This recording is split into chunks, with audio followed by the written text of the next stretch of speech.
Hi everybody, good morning, and welcome to Enchanted April, day 14. It's interesting that the topic today has to do with control, and there's just so many interesting things that we feel like we have control over and that we really don't. So I feel like I come to you every day with the same lighting, but every day it looks different. So I'm kind of playing with my lighting and worried about my lighting and thinking, you know what, there are so many other things to worry about, even if worrying is ever something that's called for. So thanks to those of you who are coming on and joining right now. Such a pleasure to have you here. So I guess I want to start by talking about clothing and attire. Now you can't see this, but I am really happy to be able to tell you that I am wearing my brand new vegan jazz shoes. I ordered them when I was putting together the list that I put in my newsletter last week of inspirational songs, many of which come from musical theater. And I realized that even though I think, oh, I'm the most terrible person when it comes to exercise, I have activity resistance disorder, it's just so hard for me to motivate myself to exercise and I have to force myself to do it. But when those musical theater songs come on, I cannot sit still. And now that I have the shoes, gosh, I figure there's no stopping me. And there's also a wonderful kind of little girl delight in dance gear. So I'd be interested to hear from anybody who's tuning in today if you danced as a child and if it still has a little bit of a romantic lure. It certainly does for me. So I also want to talk about this necklace. This is a gift from my first yoga teacher. Now, I learned about yoga when I was 17, which doesn't sound like a very unusual thing, but I gotta tell you, when I was 17, yoga was weird and people confused it with yogurt, and all they knew was it came from a faraway place and you probably shouldn't get into it. But because I've always been fascinated by things that people tell me I shouldn't get into, I got very interested in yoga at 17 and I read all the books in the library there in Kansas City, and that was all 3 books, and I read them over and over again. And when I moved to London on my 18th birthday, one of the first things that I looked for was a yoga class, an actual place where I could go and do yoga with other people and have a teacher. So my teacher was Stella Churfis, and she opened up whole worlds for me. She's just one of those most influential people in my life. And after I came back to the States, I didn't get to go back to London for, golly, I think it was 13 years. And I looked for her and I couldn't find her, and I went back after that and couldn't find her. And after a while, I wondered if maybe she had passed on to the next life. But through the wonder of Facebook, I did find her about 4 years ago when I was in London speaking. And at that time, she was 90 years old, still teaching. She is now 94, still teaching, and is such an inspiration to me. And when I was there last spring for the UK premiere of A Prayer for Compassion, she gave me this wonderful necklace. And I think there's something about a connection through an object. Oh, show you the shoes. Ha ha. You know, I don't know, Kendara, how photographically I could do that. I did put them on Instagram though, and I think that picture is also on the Main Street Vegan page of Facebook, so you can see the shoes that way. Maybe I can figure out tomorrow a way to do that. I think I'd have to be able to get my foot next to my head to be able to show you the shoes, and guess what? I can't do that. My daughter can, I can't. So anyway, Stella, she is magnificent. She is now, I believe, 94. She's still teaching yoga, and I actually got to take her class when I was there last spring, and it was so wonderful. She's teaching a senior yoga class in a beautiful part of the Covent Garden area of London, and I went to her class, and she introduced me with her wonderful British accent. She said, "This is Victoria. She studied with me me 51 years ago. And one of the lovely ladies who was there in the class said, welcome back. And I was glad that I had not been away from yoga for 51 years. But anyway, a little shout out to Stella.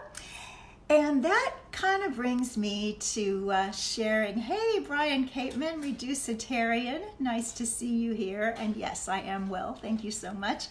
When I lived in London, it was 1968, which was probably before many of you were on this particular planet.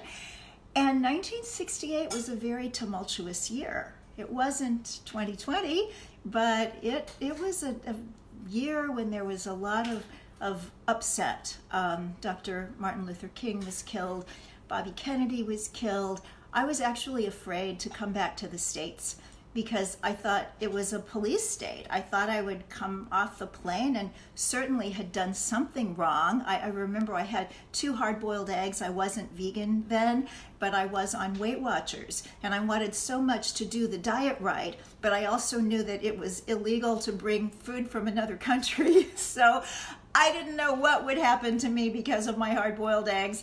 Obviously nothing. So I did learn that the way we see things from a distance and in the news isn't really the same as how it is on the ground, as they say. So I just want to tell you a little bit. She said, take them off and hold them in front of the camera. Okay, people want to know about these shoes. Okay, here is a shoe. And this is a jazz shoe, so it's got a heel, and it's also got a really soft front. So I learned the need for jazz shoes, it was probably 10 years ago. I was taking a class at the gym that I belonged to at that time, and I was wearing regular gym shoes. And this was a class where the teacher said, turn.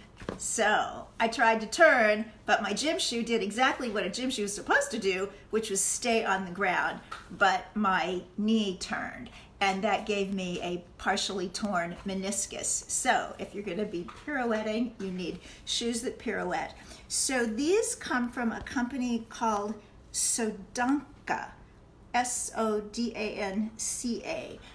There's also a wonderful, wonderful company from a good friend of mine in Brooklyn, Cynthia King Dance. She specializes in ballet shoes. I didn't see jazz shoes with her.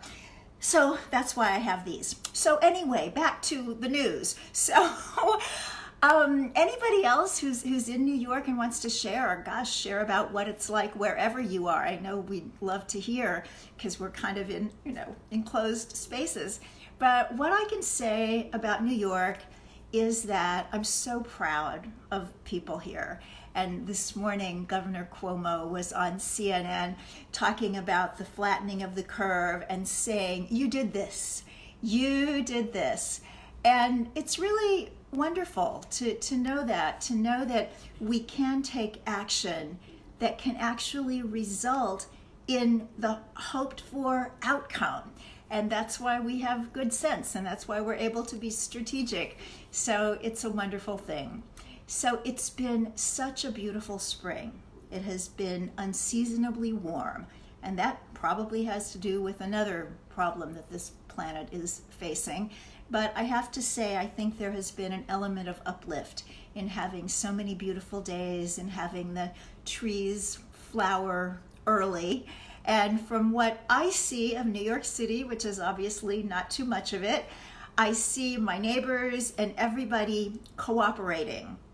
And it's almost like a dance. I've called it a video game, when I go outside and it's like, oh, everybody else is the enemy. And this morning I thought, well, if that's the case, then you're the enemy of everybody else too, which I guess is how it is in video games.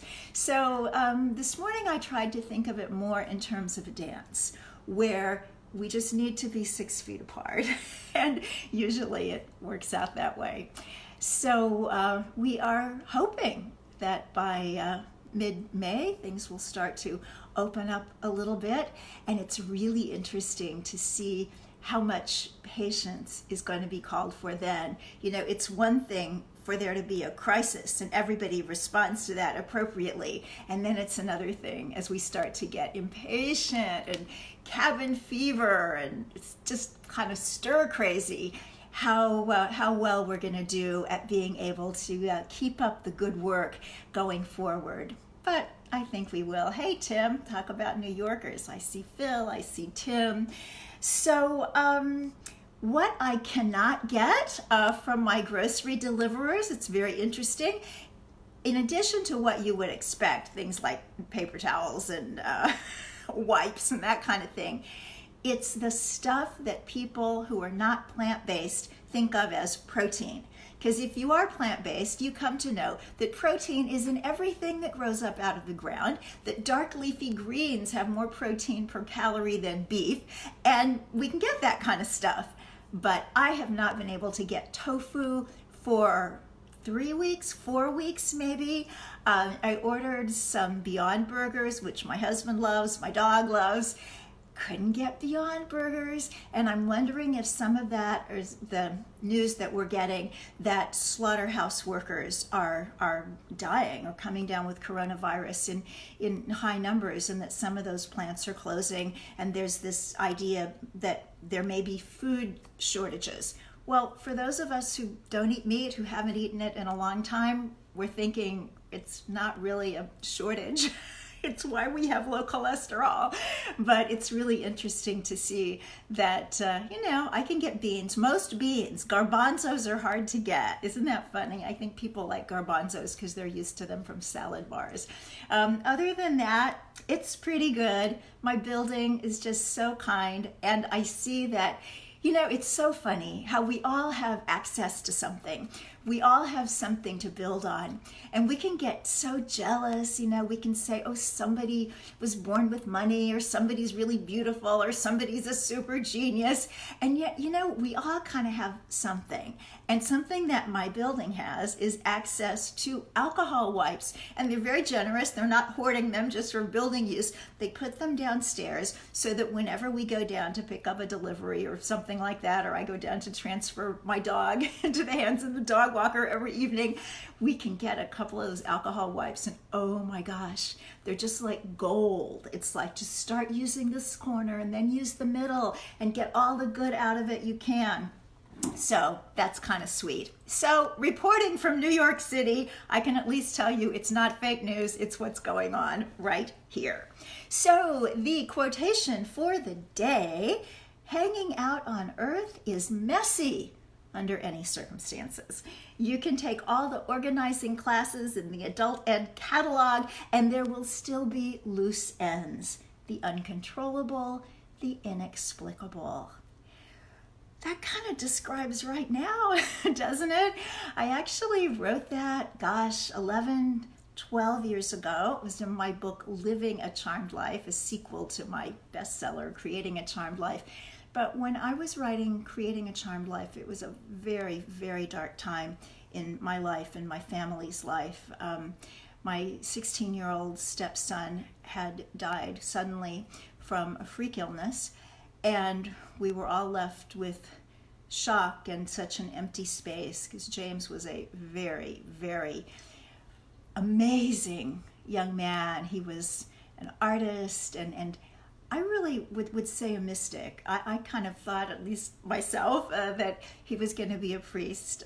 He was being raised Roman Catholic by his mom, and he was very involved in a lot of the events in the church and in the Catholic school. I remember he got his school to adopt an orphan from Central America. And there was a song that was popular at that time with teenagers, and there was a line in it that said, "I am heaven sent, don't you dare forget." And that was James's line, and everybody knew that.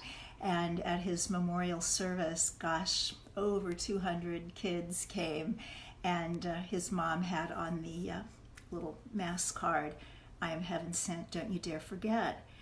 So really, really tough time. And I responded. And sometimes it's better when things are really difficult if we just kind of wait.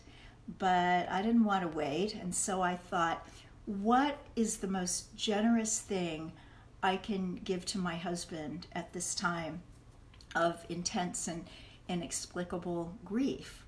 well, why don't we leave New York City so there won't be so much stress and pressure? Well, what I didn't understand at the time was that was just me thinking that if I somehow made myself unhappy, it could make him happier. I'm not sure quite what was going on there mentally, but we left. We went upstate, and oh my goodness, that was hard. And one of the things I learned is when you're already suffering, number one, you don't want to make big decisions, and number two, you don't want to leave your support network because it never means more than when you really, really need it. But anyway, we were up there and making do, made a few friends, not very many. I think that was one of the hard things. It was difficult to make friends in that particular area. But I was writing Living a Charmed Life, and when I look at this little piece about life being messy and you can do everything you can to control it, and there's still so much that's uncontrollable. So I hear of very sick people, few relatives of people that I personally know have succumbed to the disease.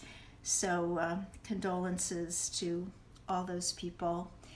And then it brings me back to control and that beautiful sentiment in the Serenity Prayer. Grant me the serenity to accept the things I can, the courage to change the things I can, and then serenity to accept the things I cannot change, courage to change the things I can, and the wisdom to know the difference, which of course is the hardest. So they say that we teach what we need to learn, which is probably why I started writing self-help books. My life has always been messy, and I look at other people's lives and they just seem so orderly. It took me a really long time to learn that I was comparing my inner life with their outer life, and that they were looking at my life and thinking that I had it all together too. Ta-da! So there you go. So today, there are some things we can control, like ourselves and what we choose to do with the parts of this day that don't belong to somebody else, that don't have appointments and obligations on the to-do list. And then what we don't control is what happens as a result. Okay, I can control showing you my shoe again. Somebody said, she didn't get to see the shoe. This is the jazz shoe. Dance stuff is amazing, isn't it? One of these days I will wear my 20-year-old Capezio velvet dance dress. Now, I never wore it to dance in because I'm not a dancer, except in my mind. But there's just something about how dance clothes work and how when you turn in that particular dress, the hem follows you in a way that hems just don't tend to follow.